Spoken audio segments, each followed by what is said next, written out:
కులవృత్తులకు యాంత్రీకరణ తోడైతే అది మరింత మెరుగ్గా రాణిస్తుందనేది చెప్పవచ్చు. అందులో భాగంగా బట్టలు ఉతికే రజకులకు ఆధునిక దోబిఘాట్లు అందుబాటులోకి వచ్చాయి. కరీంనగర్ మున్సిపల్ కార్పొరేషన్ ఆధ్వర్యంలో స్మార్ట్ సిటీ పథకంలో భాగంగా ఏర్పాటు చేసిన ఈ దోబిఘాట్ల రాకతో ఇక్కడి రజకులకు ఎంతో మేలు జరుగుతుంది. ఒకప్పుడు మురికి నీళ్ళలో బట్టలు ఉతికి అనారోగ్యాల పాలయ్యే వీరందరికీ ఇప్పుడు ఇవి ఒక స్నేహంగా మారాయని చెప్పవచ్చు. ఇలాంటి దోబిఘాట్ల పనితీరు ఎట్లా ఉంది, వాటి ద్వారా బట్టలు ఉతికే ప్రాసెస్ ఎలా ఉందో ఈ గ్రౌండ్ రిపోర్ట్ ద్వారా చూద్దాం.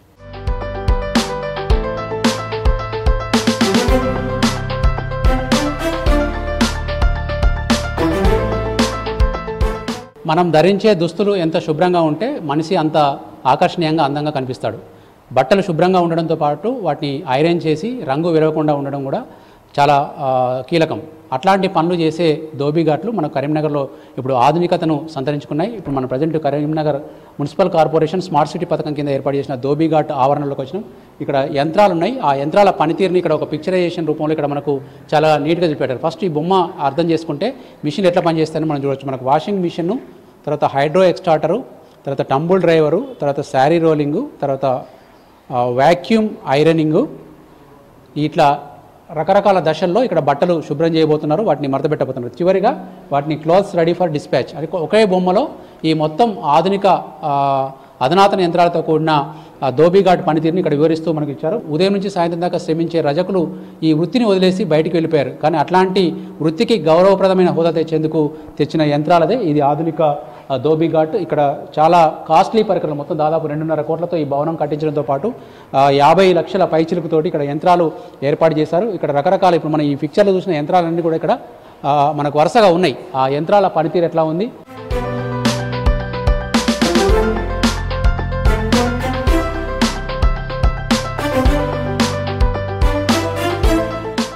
బట్టలు ఉతికే ప్రాసెస్లో భాగంగా మోడర్న్ దోబిఘాట్ ఏరియాలో మనం ఉన్నాం. ఇక్కడ ఈ 3 కూడా మనకు వాషింగ్ మిషన్లు ఇక్కడ కనిపిస్తున్నాయి. కూడా వేరువేరు పరిమాణాల్లో బట్టలు ఉతకగలిగే కెపాసిటీ ఉన్న యంత్రాలు ఇవి. చాలా మోడర్న్ యంత్రాలను వీటిని ఇక్కడ కరీంనగర్లో నెలకొల్పారు. ఈ నెలకొల్పిన వాషింగ్ మిషన్లో బట్టలు ఎట్లా వేస్తారు, తర్వాత ప్రాసెస్ ఎట్లా ఉంటుంది అనేది మొట్టమొదటిగా ఈ వాషింగ్ మిషన్ దగ్గర జరిగే ప్రాసెస్ చూద్దాం. ఇప్పుడు మనం మొత్తం తెచ్చిన బట్టలన్నీ కూడా, ఉతకడానికి తెచ్చిన బట్టలన్నీ కూడా ఒక్కొక్కటిగా లోపల వేస్తున్నారు. ఆ వేసిన తర్వాత ఈ మొత్తం ఏరియాలో కూడా వాషింగ్ చేస్తాయి మిషన్లు. ఇప్పుడు ఆల్రెడీ మనం వేస్తున్న ప్రాసెస్ చూసాం. పక్కన వేసిన బట్టలను ఉతుకుతున్న మిషన్ కూడా ఒకసారి చూడొచ్చు. అది లోపల ఎట్లా రోల్ అవుతున్నాయి, బట్టల్ని ఎట్లా పిండుతున్నదని మనం చూడొచ్చు. ఆ బట్టలు పిండేందుకు వీళ్ళు వాషింగ్ పౌడర్ లాంటివి, తర్వాత కెమికల్స్ కూడా యూజ్ చేస్తారు.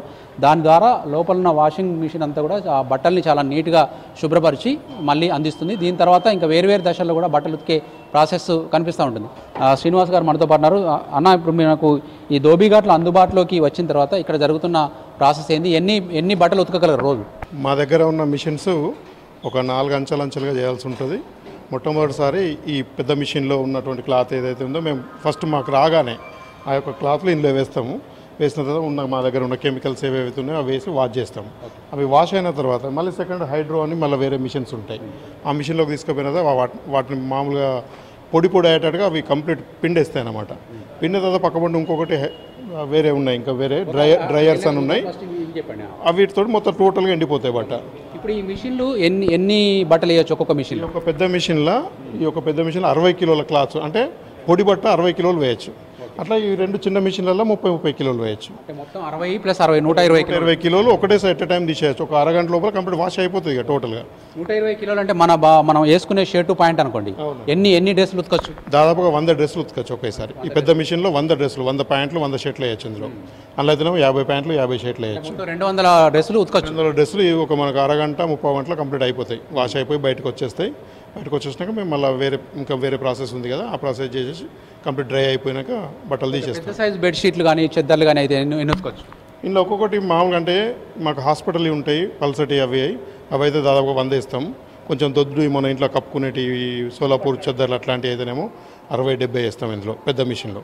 మిగతా చిన్న మిషన్లో సగం వేస్తాం. హాస్పిటల్ నుంచి వచ్చే చెద్దర్లు అవి అంటారు కదా, వీటికి ఉండే మరకలు కానీ అవన్నీ క్లీన్గా పోతాయా? 100% క్లీన్గా పోతాయి. ఎందుకంటే గతంలో మేము చెరువులలో కుంటలలో ఉతికినప్పుడు వాళ్ళతో మాకు కంప్లైంట్ ఉండే. ఎప్పుడు కూడా వాళ్ళు వచ్చేసి మీ మరకలు పోతలేవు, మీ బ్లడ్ పోతలేదు, కొంత మమ్మల్ని ఇబ్బంది పెట్టేటోళ్ళు.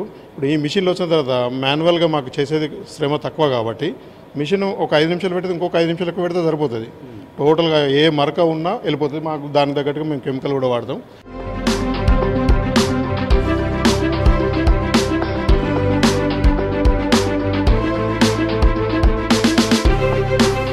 ఈ రజక సహకార సంఘం సెక్రటరీ ధర్మయ్య గారు మనతో పాటున్నారు. ముఖ్యంగా మీకు ఈ ఆధునిక యంత్రాలు రాకముందు మీ రజకుల పరిస్థితి ఎట్లా ఉండేది, మీరు ఎట్లా కష్టపడేవాళ్ళు, ఇప్పుడు ఎట్లా ఉపయోగపడుతుంది? పొద్దున్న ఉదయం 5 గంటలకు వచ్చేసి సాయంత్రం 6-7 వరకు ఉతికేది. ఇప్పుడు అనారోగ్య సమస్యలు కానీ కెమికల్ ద్వారా కొన్ని వచ్చేటి ఉండే, వచ్చినాయి కూడా కొన్ని చాలా రకాల ఇబ్బందులు పడ్డారు. కానీ మోడర్న్ దోబిఘాట్ వచ్చిన తర్వాత చాలా వరకు ఆర్థికంగా కానీ అనారోగ్యపరంగా కానీ అన్ని రకాలుగా వెసులుబాటు జరిగింది. ఈ మోడర్న్ దోబిఘాట్ వచ్చిన కాంచెల్లి పొద్దున 5 గంటలకు వాషింగ్ చేసినామంటే మధ్యాహ్నం 11-12 వరకు క్లియర్ అయిపోతున్నాయి మొత్తం. వాళ్ళకు కూడా ఆర్థికంగా ఇంకొంచెం ఆదా అవుతుంది, ఆర్థికంగా కూడా ఇంకా మెరుగుపడుతుంది. ఈ మోడర్న్ దోబిఘాట్ మీద ఎంతమంది జీవనం సాగిస్తున్నారు, ఎంతమందికి ఉపయోగపడుతుంది? దాదాపు 125 కుటుంబాలు దీని మీద ఆధారపడి ఉన్నాయి. 125 కుటుంబాలు ఆధారపడి ఉన్నాయి. పొద్దువాల నుండి 11-12 వరకు రన్నింగ్ అవుతూ ఉంటుంది.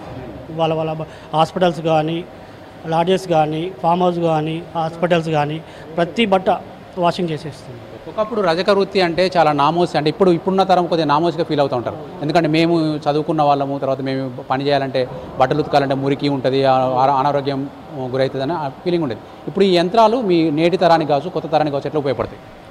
ఇదివరకు మన రజక వృత్తి అంటేనే నామోషి, అందరూ కూడా చాలా చిన్న చూపు చూసారు. కానీ వాషింగ్ మిషన్స్ వచ్చిన తర్వాత అందరూ కూడా వాషింగ్ చేయడానికి కూడా సిద్ధపడ్డారు కొందరు. ఇప్పుడు చదువుకున్న వాళ్ళు కావచ్చు. కానీ ఎందుకంటే సిస్టమ్ ఏంటంటే తొందరనే వాషింగ్ కూడా తొందర అయిపోతుంది. మాకు వాషింగ్ చేయడము, కెమికల్స్ చేయడము తొందర ఒక గంటలనే బట్ట బయటకు వచ్చేస్తాం మొత్తం. మన ఇందులోకి బట్ట లోపలికి వచ్చిన తర్వాత మోడర్న్ దోబిఘాట్లకు ఒక బట్ట పొడి బట్ట వచ్చిన తర్వాత మళ్ళీ పొడి బట్ట కానీ బయటకు వెళ్ళిపోతుంది. వాషింగ్ అయిపోతుంది, హైడ్రోలో అయిపోతుంది. హైడ్రోలో దాదాపు 70% బట్ట పొడిగా అయిపోతుంది. ఆ పొడి అయిన బట్ట డ్రైయర్లోకి వేస్తాము. డ్రైయర్లో దాదాపు టోటల్ క్లియర్ అయిపోతుంది. ఇప్పుడు జరుగుతున్న హైడ్రో మిషన్, ఈ హైడ్రో మిషన్లో ఏం ప్రాసెస్ జరుగుతుంది? అక్కడ అండ్లకి వెళ్ళి అక్కడ నుండి తీసుకొచ్చి ఇలా మనం ఇక్కడ వేసుకున్నాం బట్టలు పిండేస్తుంది. అది పొడిగా దాదాపు 75% ఎండినట్టు అయిపోతాయి. ఇలా అంటే దాంట్లో ఉన్న నీళ్ళన్నీ నీళ్ళన్నీ తీసేస్తుంది. ఇక్కడి నుంచి తీసుకొని మనం బయట ఒక 5 నిమిషాలు ఆరేసుకుంటే ఎండిపోతుంది అన్నట్టు. దాని ద్వారా మాకు చాలా ఉపాధి. వర్షం పడుతూ ఉంటుంది, మనం బయట ఆరేసే పరిస్థితి ఉంటుంది, అట్లా అప్పుడు ఎట్లా ఉపయోగపడతాయి? అప్పుడు దీనిలోకి వెళ్ళి తీసుకొని ఇప్పుడు డ్రైయర్స్ ఉన్నాయి సార్, ఇలా ఈ హీటర్స్ ఉన్నాయి. ఈ హీటర్స్లో వేసుకుంటే దీని ద్వారా మనకు పూర్తిగా ఎండినట్టు దాదాపుగా 99% ఎండిపోయినట్టు ఉంటాయి. అంటే ఎండ ఉన్నప్పుడు ఈ ప్రాసెస్ తోటి ఆపేయచ్చు బట్టలు. ఎండ ఉన్నప్పుడు ఈ ప్రాసెస్తో ఆపేసుకోవచ్చు. ఒకవేళ వర్షం పడి మనకు ఏమైనా ఇబ్బందులు జరిగినప్పుడు బాగా ఎండకి వేసుకోకుండా వర్షాలు బాగా పడి మబ్బుగా ఉన్నప్పుడైతే డ్రైయర్స్ యూజ్ చేసుకుంటాం. ఆ బట్టలు ఉతికాగా మిగిలిన నీళ్లను, అంటే నీటి పరిమాణాన్ని కనుక బట్టలలో ఉండితే మనం సాధారణంగా అయితే చేతితో వడిపెట్టి తిప్పి నీళ్ళన్నీ తీసేయాల్సి వస్తుంది. కానీ ఆ వడిపెట్టే అవసరం లేకుండా జస్ట్ వీళ్ళు మాన్యువల్గా తీసుకొచ్చి ఇందులో వేసేసి మూతపెట్టి కనుక ఆన్ చేస్తే దాంట్లో ఉన్న ఒక్క చుక్క కూడా నీరు లేకుండా మొత్తం దీన్ని డ్రై చేసేస్తుంది. ఇది ఆల్రెడీ ఫిలప్ చేస్తూ ఉన్నారు. ఫిలప్ చేసిన తర్వాత పైన బట్ట కంపల్సరీ వేయాలి. ఈ బట్ట పైన క్లోజ్ చేయకపోతే చినిగిపోతుంది బట్ట. ఈ మిషన్ ఆన్ చేసేటప్పుడు పైకి వచ్చేసి బట్టలు చినిగిపోతాయి. ఆ చినిగిపోకుండా ఉండడానికి కోసమే బట్ట కవరింగ్ చేస్తాం పైన. ఎంత కరెంటు కాలుతుందన్న మనకు ప్రతి నెల? అయితే ప్రజెంట్ ఒక వర్షాకాలంలో ఎక్కువ కాలుతుంది. ఇప్పుడు ప్రజెంట్ ఏంటంటే మనకు ఒక 400-500 యూనిట్స్ వరకు కలుగుతుంది. హైడ్రో ఎక్స్ట్రాక్టర్స్ బట్టలన్నీ ఫిల్ చేసి పైన ఒక క్లాత్ను మూసేసి ఈ మిషన్ రెడీ చేశారు. దీనికి పవర్ ఆన్ చేస్తే చాలు, లోపల ఆ ప్రాసెస్ అంతా కూడా ఏం జరుగుతుందో మనకు బయట కనబడకుండా దీనిలో జరిగే ప్రాసెస్ అయితే మొత్తం నీళ్ళన్నింటినీ కూడా తింపేస్తుంది. ఆ నీళ్ళన్నీ కూడా బయటికి పిండేసిన నీళ్ళన్నీ కూడా బట్టల నుంచి నీళ్ళు ఎట్లా వస్తున్నాయో మనం చూడవచ్చు. ఇప్పటిదాకా వాషింగ్ మిషన్లో మురికి తీసేస్తాయి, ఇక్కడ నీళ్ళన్నీ కూడా పిండేసిన తర్వాత ఆ పైపుల ద్వారా నీళ్ళన్నీ బయటకు వచ్చేస్తున్నాయి. ఈ హైడ్రో ఎక్స్ట్రాక్ట్ మిషన్లో ఆల్రెడీ నీళ్ళన్నీ పిండేసిన తర్వాత ఇలా వస్తుంది మనకు. ఆల్రెడీ కొంచెం పచ్చిగా ఉంది తప్ప మొత్తం పూర్తిగా ఎండిపోయింది. ఒక్కసారి నీడలో వేసినా కూడా ఇది పూర్తిగా ఆరిపోతుంది.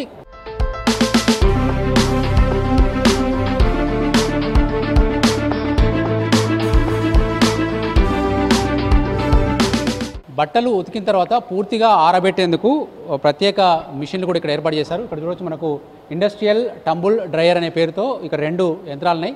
ఈ 2 యంత్రాల్లో కూడా మనకు లోపల వేడి జనరేట్ అయ్యి ఈ బట్టలు మొత్తం కూడా పూర్తిగా ఎండలో వేస్తే ఎంతగా ఆరుతాయో అంత ఆరేస్తాయి. లోపల ఒక డ్రమ్ ఉంది, దీని లోపల హీట్ జనరేట్ అవుతుంది. దానికి సంబంధించి టెంపరేచర్ కంట్రోలరు, తర్వాత హీటరు, తర్వాత ఆన్ ఆఫ్ బటన్స్, ఇట్లా మొత్తం ఒక సెటప్ ఉంది. ఈ సెటప్ అంతా కూడా ఈ లోపల బట్టలు వేసిన తర్వాత వీళ్ళు బయట నుంచి ఆపరేట్ చేస్తారు. ఆపరేట్ చేసిన తర్వాత బట్టలు ఎట్లా ఏంటో చూడవచ్చు. మనకి ఇప్పుడు పెద్ద పెద్ద బెడ్షీట్లన్నీ మనకు 2 దశలు దాటి ఇక్కడికి వచ్చినాయి. మనకు మొదటి దశలో వాషింగ్ చేసినాయి, 2వ దశలో నీళ్ళన్నీ పిండేసినాయి, 3వ దశలో ఇప్పుడు ఎండబెట్టే దశ. ఈ ఎండబెట్టే దశ కూడా మిషనరీలోనే జరగబోతుంది. అన్న ఇప్పుడు ఈ ప్రాసెస్ మీరు బట్టలు వేసారు కదా, లోపల వేసారు, ఇప్పుడు నెక్స్ట్ ఏం చేయబోతున్నారు, ఎంతసేపు అనేది టైం సెట్ చేసుకోవాలి. బట్టని బట్టి క్వాలిటీని బట్టి కొన్ని సిల్క్ బట్టకేమో టైం తక్కువ పెట్టుకుంటాము, కాటన్ బట్టకు ఎక్కువ పెట్టుకుంటాము. స్టార్టింగ్ ఒక 10 నిమిషాలు పెట్టేసి ఆన్ చేసుకుంటాము. 10 మినిట్స్ తర్వాత బట్ట తీసి మళ్ళీ ఒకసారి వేస్తాము. ఒక 15 మినిట్స్లో బట్ట ఆరిపోతుంది. ఎండబెట్టినట్టు బట్ట ఆరిపోతుంది. ఇప్పుడు ఇది ఎండినవి పూర్తిగా ఎట్లా తెలుస్తుంది టైమింగ్? మన టైమింగ్ బట్టి మళ్ళీ మేము సెకండ్ టైం చూసుకుంటాం కదా. ఇప్పుడు 10 మినిట్స్ పెట్టినాము, 10 మినిట్స్ తర్వాత ఆటోమేటిక్గా ఆగిపోతుంది. ఆగిపోయిన తర్వాత బట్ట తీసి చూస్తాము ఎంతవరకు ఆరింది ఆరలేదు. ఆ తర్వాత మళ్ళీ వేసి అప్పుడు దాని టైమింగ్ మళ్ళీ సెట్ చేసుకుంటాము. మనం చూస్తున్న ఈ 3 మిషన్లే కాదు, ఇంకా రకరకాల ఎక్విప్మెంట్స్ కూడా ఇక్కడ ఏర్పాటు చేశారు. వాళ్ళకి శారీ రోలింగ్ మిషన్ ఉంది ఇక్కడ పక్కన. ఈ శారీ రోలింగ్ మిషన్ ప్రజెంట్ ఇప్పుడు మనకి ఇది శారీస్ లేవు కాబట్టి ఇక్కడ రోలింగ్ చేయట్లేదు. ఒకవైపు శారీలు కనుక తీసుకొస్తే ఒకేసారి వీటిని అన్ని రోలింగ్ చేసి పంపించేవాళ్ళు. మనకు సాధారణంగా డ్రై క్లీనింగ్ సెంటర్లో రోలింగ్ చేయడానికి కూడా చాలా డబ్బులు తీసుకుంటూ ఉంటారు. అట్లాంటివి బల్క్గా కనుక వీళ్ళకి ఆర్డర్స్ వస్తే దీని ద్వారా కూడా వీళ్ళకి ఇట్లా ఆదాయం వస్తుంది.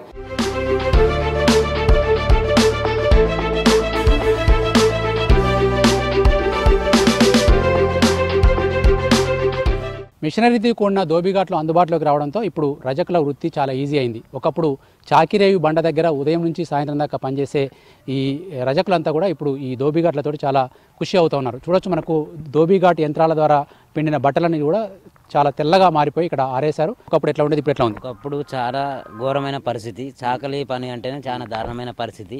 ఇప్పుడున్న పరిస్థితుల్లో గవర్నమెంట్ తీసుకొని ఒక మిషనరీ సంస్థ ఇచ్చి మాకు దేవుని దయ వల్ల కూడా మంచి జరుగుతుంది. ఈ మిషనరీ అనేది ఎప్పుడు పనిచేస్తుందని మేము మంచిగా ఇట్లా ఉండాలని కోరుకుంటున్నాం. మీరు చేసే పని ఏముంటుంది? ఇప్పుడు మిషన్లే అన్ని చేస్తాను కదా, మీరు సాధారణంగా ఇక్కడ ఏమేమి పనులు చేస్తారు? ఇంకా వేరే చేతిలో చేసేది మిషన్లు వేస్తాం. మిషన్లు వేస్తే ఒక మిషన్ తింపే వరకే ఉంటుంది. తర్వాత అంతా మళ్ళీ ఎండేయాలి, ఆరేయాలి, తీయాలి, నీళ్ళు పిండాలి, మళ్ళీ ఐరన్ చేయాలి. ఐరన్ చేసి మళ్ళీ ఫోల్డింగ్ చేసుకుని ఎక్కడెక్కడ అప్పయ్యే బాధ్యత మళ్ళీ మాదే ఉంటుంది.